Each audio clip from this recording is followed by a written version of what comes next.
CM Siddu ಹಾಗೂ DCM DKShi ಹೆಸರಿನಲ್ಲಿ ಕೋಟಿ ವಂಚನೆ. ಬರೋಬ್ಬರಿ 30 ಕೋಟಿ ವಂಚನೆ ಮಾಡಿದಂತಹ ಮಹಿಳೆ ಅರೆಸ್ಟ್. ಡಿಕೆ ಹಾಗೂ ಸಿಎಂ ಸೇರಿ ಹಲವು ಪ್ರಭಾವಿಗಳ ಹೆಸರನ್ನ ಬಳಸಿ ವಂಚನೆ ಮಾಡಲಾಗ್ತಾ ಇತ್ತು.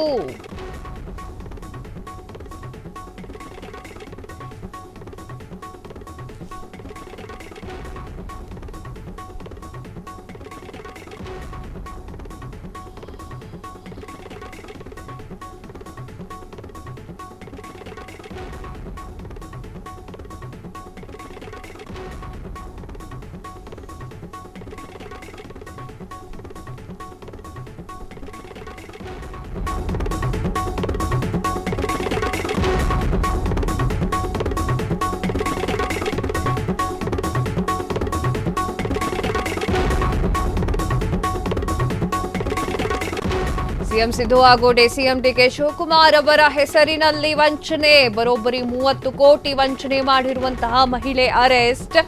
ಡಿಕೆ ಹಾಗೂ ಸಿಎಂ ಸೇರಿ ಹಲವು ಪ್ರಭಾವಿಗಳ ಹೆಸರು ಬಳಸಿ ವಂಚನೆ.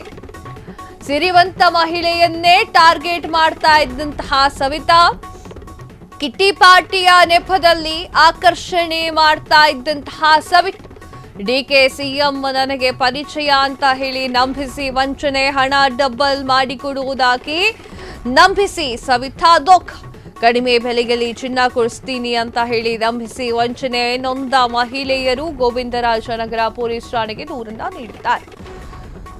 ಎಷ್ಟೇ ಹೇಳಿದ್ರೂ ಕೂಡ ಜನರು ಎಚ್ಚೆತ್ತುಕೊಂಡು ಇಂಥವರಿಂದ ದೂರ ಇರೋದನ್ನ ಕಲೀಲೇಬೇಕು. ಯಾಕಂತಂದ್ರೆ ಸಾಕಷ್ಟು ಕೇಸಸ್ಗಳಲ್ಲಿ ಹೀಗೆ ಆಗಿದೆ.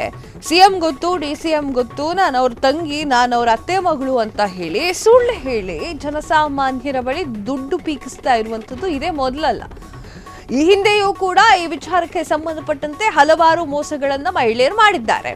ಈಗ ಅದೇ ತರದ ಕೇಸ್ ಬಂದಿದೆ. ಸಿಎಂ ಹಾಗೂ ಡಿಸಿಎಂ ಅವರ ಹೆಸರಿನಲ್ಲಿ ಕೋಟಿ ವಂಚನೆಯನ್ನ ಮಾಡಲಾಗ್ತಾ ಇದೆ. ಬರೋಬ್ಬರಿ 30 ಕೋಟಿ ವಂಚನೆ ಮಾಡಿರುವಂತಹ ಮಹಿಳೆ ಈಗ ಅರೆಸ್ಟ್ ಆಗಿರುವಂತದ್ದು. ಸಿಎಂ ಗೊತ್ತು, ಡಿಸಿಎಂ ಗೊತ್ತು, ನನಗೆ ಡಿಕೆ ಶಿವಕುಮಾರ್ ಅವ್ರು ಗೊತ್ತು, ಎಲ್ಲರ ಹೆಸರನ್ನು, ಪ್ರಭಾವಿಯವರ ಹೆಸರನ್ನ ಹೇಳೋದು, ವಂಚನೆ ಮಾಡುವಂತಹ ಕೆಲಸಗಳನ್ನ ಆ ಒಂದು ಮಹಿಳೆ ಮಾಡ್ತಾ ಇದ್ಲು. ಸಿರಿವಂತರ ಒಂದು ಕಿಟ್ಟಿ ಪಾರ್ಟಿಗಳು ನಡೆಯುತ್ತೆ ಗೊತ್ತಾ, ಆ ಒಂದು ಕಿಟ್ಟಿ ಪಾರ್ಟಿಯಲ್ಲಿ ಆಕೆ ಹೋಗ್ತಾಳೆ. ಆಕೆಯೇ ಎಲ್ಲರ ಆಕರ್ಷಣೀಯ ಒಂದು ವಿಚಾರವಾಗುತ್ತೆ. ಯಾಕಂತಂದ್ರೆ ಆಕೆ ಅಷ್ಟು ಚೆನ್ನಾಗಿ ನಯವಾಗಿ ವಂಚನೆಯನ್ನ ಮಾಡ್ತಾ ಇದ್ಲು. ಕಿಟ್ಟಿ ಪಾರ್ಟಿಯ ನೆಪದಲ್ಲಿ ಆಕರ್ಷಣೆ ಮಾಡ್ತಾ ಇದ್ದಂತಹ ಸವಿತಾ ಡಿಕೆ ಸಿಎಂ ಸಿದ್ದರಾಮಯ್ಯ ನನಗೆ ಪರಿಚಯ ಅಂತ ಹೇಳಿ ವಂಚನೆಯನ್ನ ಮಾಡ್ತಾ ಇದ್ಲು. ಹಣವನ್ನ ಡಬಲ್ ಮಾಡಿ ಕೊಡ್ತೀನಿ ಅಂತ ಹೇಳಿ ನಂಬಿಸಿ ವಂಚನೆಯನ್ನ ಮಾಡ್ತಾ ಇರುವಂಥದ್ದು. ನೊಂದ ಮಹಿಳೆಯರು ಗೋವಿಂದರಾಜನಗರ ಪೊಲೀಸರಿಗೆ ದೂರನ್ನ ನೀಡಿದ್ದಾರೆ. ಕ್ಷಣದ ಸುದ್ದಿಗಳಿಗಾಗಿ ಫ್ರೀಡಂ ಟಿವಿ ಸಬ್ಸ್ಕ್ರೈಬ್ ಮಾಡಿ, ಲೈಕ್ ಮಾಡಿ ಹಾಗೂ ಫಾಲೋ ಮಾಡಿ. ಹೊಸ ಸುದ್ದಿಗಳ ನೋಟಿಫಿಕೇಶನ್ಗಾಗಿ ಬೆಲ್ ಐಕಾನ್ ಮೇಲೆ ಕ್ಲಿಕ್ ಮಾಡಿ.